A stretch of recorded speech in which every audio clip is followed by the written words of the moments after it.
O diretor-geral da Organização Mundial da Saúde disse que a Omicron está se espalhando rapidamente no mundo todo. A nova cepa já foi identificada em 77 países. Aqui no Brasil, 14 casos confirmados até o momento. Essa semana, o ministro da Saúde disse que certamente há mais casos que ainda não foram confirmados, que ainda não foram comunicados às autoridades de saúde. A gente vai então conversar com a doutora Mariângela Simão, diretora-geral de acesso a medicamentos farmacêuticos da OMS, que mais uma vez atende a CNN. Doutora Mariângela, bom dia, obrigado pela entrevista.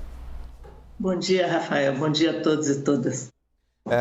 Doutora, o surgimento da Omicron e o espalhamento dela tão rápido significa que nós estamos regredindo do ponto onde nós estávamos quando ela foi identificada?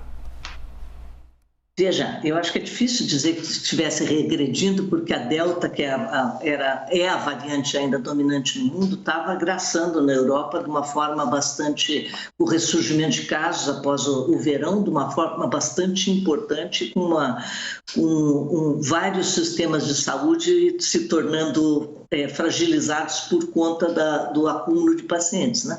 Então, ela vem, acho que a principal questão, Rafael, é que essa nova variante ela vem para dizer que não acabou nada ainda, né? Que a gente tem que continuar alerta e tem que continuar trabalhando. O que a OMS tem visto agora nesses dias que se passaram, na verdade são só 3 semanas desde que essa variante foi identificada, ela já está com presença em 77 países, né? E nos países onde ela estava presente, ela se tornou presente, por exemplo, na África do Sul, ela tinha uma baixa prevalência de Delta.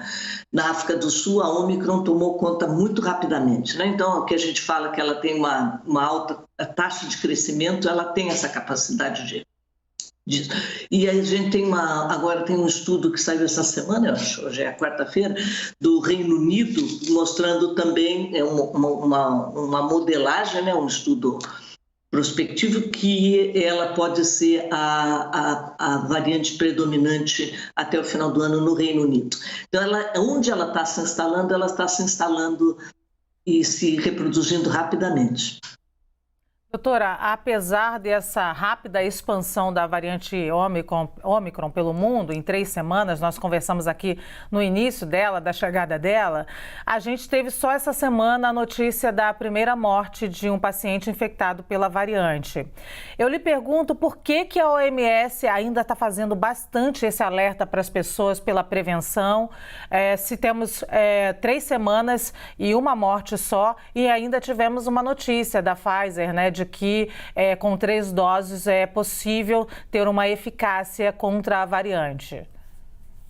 Não, você está fazendo 2 perguntas que são super importantes, né? Uma é com relação à severidade e outra com relação à eficácia das vacinas, né? Com relação à severidade, acho que está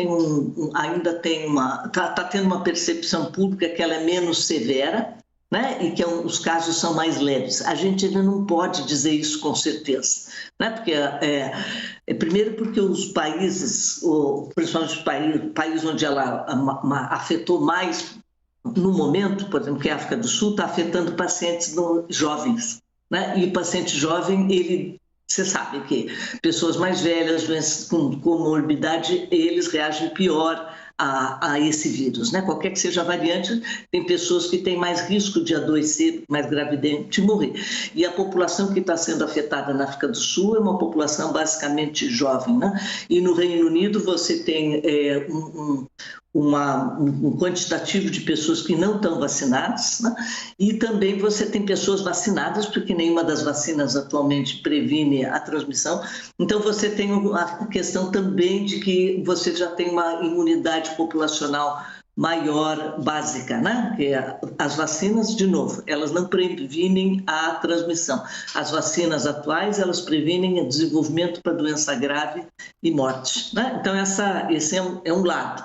Então, pode ser que ela seja mais leve, mas pode ser que não seja, né? Porque ela está crescendo mais, se espalhando mais rápido, não quer dizer, os vírus não funcionam assim, ele está se espalhando mais rápido, então ele é menos virulento. Não é assim que funciona e a gente já viu isso com esse coronavírus várias vezes. Com relação ao estudo que saiu agora da Pfizer, na verdade, você veja, são 3 semanas só, né? 3 semanas é muito pouco tempo. Tem 13 estudos que estão em andamento. Todos esses estudos são pequenos, né? Todos eles têm demonstrado, por exemplo, que pode haver uma diminuição do que a gente chama de anticorpos neutralizantes. Mas se isso, no final de contas, vai reduzir numa perda de infecção, perda de proteção por conta da vacina, ainda é impossível dizer. Porque o sistema imunológico ele reage à vacina por vários mecanismos, que não só são os anticorpos neutralizantes. Então, é necessário ter um pouco de paciência. Há evidência até o momento que a vacina continua protegendo, inclusive os dados da Pfizer são isso, né, que continua protegendo contra doença grave e morte, né? Então, a mensagem importantíssima, Luciana, é que quem não tomou vacina ainda, vá tomar vacina. Dá tempo, é importante, vai proteger com essa variante ou com as demais. Doutora, a questão do acesso igualitário à vacina, à vacinação pelos países, tem sido um dos grandes desafios durante essa pandemia. Especificamente sobre isso, então, eu gostaria de falar com a senhora, porque a gente tem noticiado aqui na CNN que as doses de vacinas pelo COVAX Facility estão chegando com um prazo de validade muito próximo. Tanto que ontem a gente noticiou que a Nigéria, por exemplo, vai ter que descartar 1 milhão de doses de vacina que recebeu pelo COVAX Facility, porque essas vacinas estão próximas de vencer já e não vai dar conta de vacinar toda a população. Especificamente, a ideia do COVAX Facility era muito promissora, mas ela está dando certo até agora? Deixa eu primeiro fazer até um reparo, porque tem uma... Obrigada, Muriel, é super importante. Hoje nós temos 41 países que estão com menos do 10% de cobertura vacinal e esses países estão recebendo exclusivamente doses por meio desse mecanismo global que é o COVAX, né? E a gente tem 91 países com menos de 40%. E eles são altamente dependentes desse mecanismo global. O problema do prazo de validade é algo que a gente está tentando resolver, porque uma das questões que a COVAX Facility, o mecanismo, está recebendo é muita doação de países, né? E muitas vezes essas doações elas chegam com prazos de validade muito curtos, né? Então isso está tentando se corrigir. Claro que ninguém quer que vacina vença, mas ela está vencendo em países ricos igualmente e ela está vencendo em países em desenvolvimento, né? Se nas últimas 10 semanas, por conta da estabilização do suprimento de vacinas, o mecanismo COVAX conseguiu distribuir mais de 450 milhões de vacinas nas últimas 10 semanas, o que era mais do que conseguiu distribuir o ano todo. Parte por conta das doações e parte por conta das compras que os laboratórios estão entregando agora, né?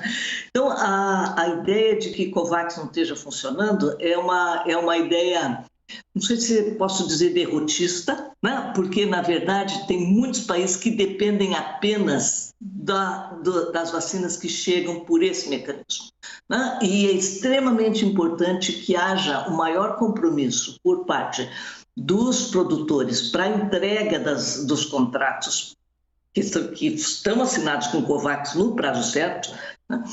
E o segundo, que as doações, que são muito bem-vindas, mas que elas venham com maior previsibilidade e que não haja essa questão de você receber doses com, tipo assim, 2 meses para expirar, porque isso cria uma logística extremamente difícil em países que têm logística muito precário. O Brasil já aceitou doses de doação bilateral mais no começo do ano, com muito pouco prazo de validade, mas o Brasil tem uma capacidade rápida de fazer fluir as doses, né? E outros países não têm. Então, essa é uma preocupação muito concreta e que a gente espera que diminua com o tempo por conta de receber doses com maior prazo de validade que os países possam manejar adequadamente.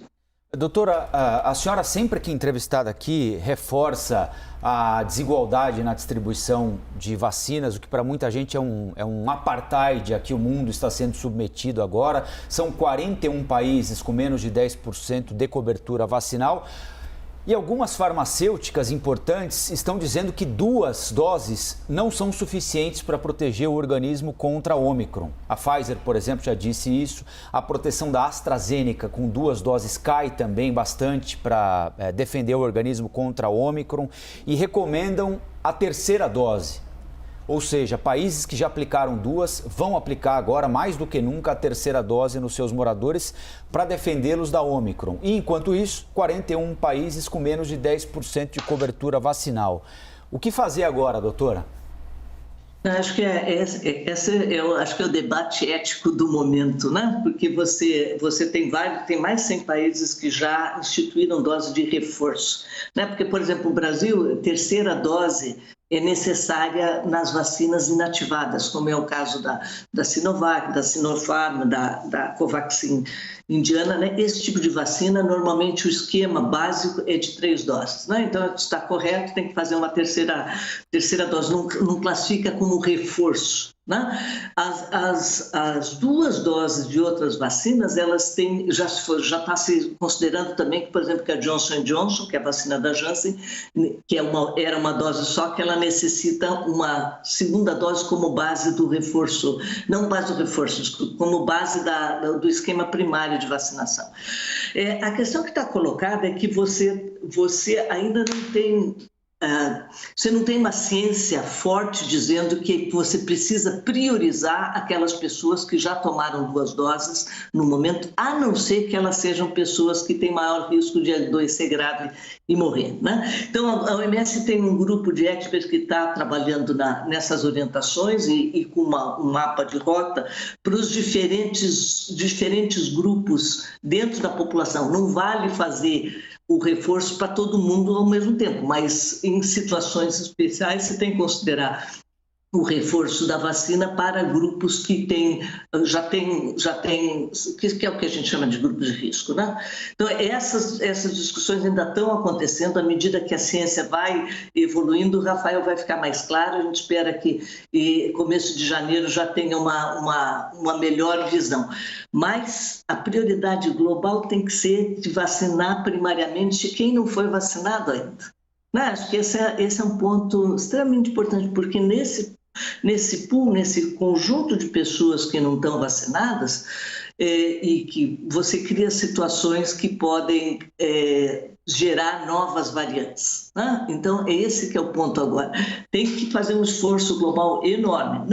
Não é para dar o reforço para todo mundo, é para garantir que aquelas pessoas que não tiveram acesso à vacina e que precisam ser vacinadas, que essas vacinas sejam utilizadas para diminuir esse fosso que existe entre alguns países e outros, porque senão nós vamos conviver com esse vírus nessa forma aguda por muito tempo. Doutora Mariângela Simão, diretora-geral de acesso a medicamentos farmacêuticos da OMS. Doutora, mais uma vez, muito obrigado pela atenção aqui com quem acompanha a CNN. Um bom dia para a senhora. Bom dia para todos. São 7h20.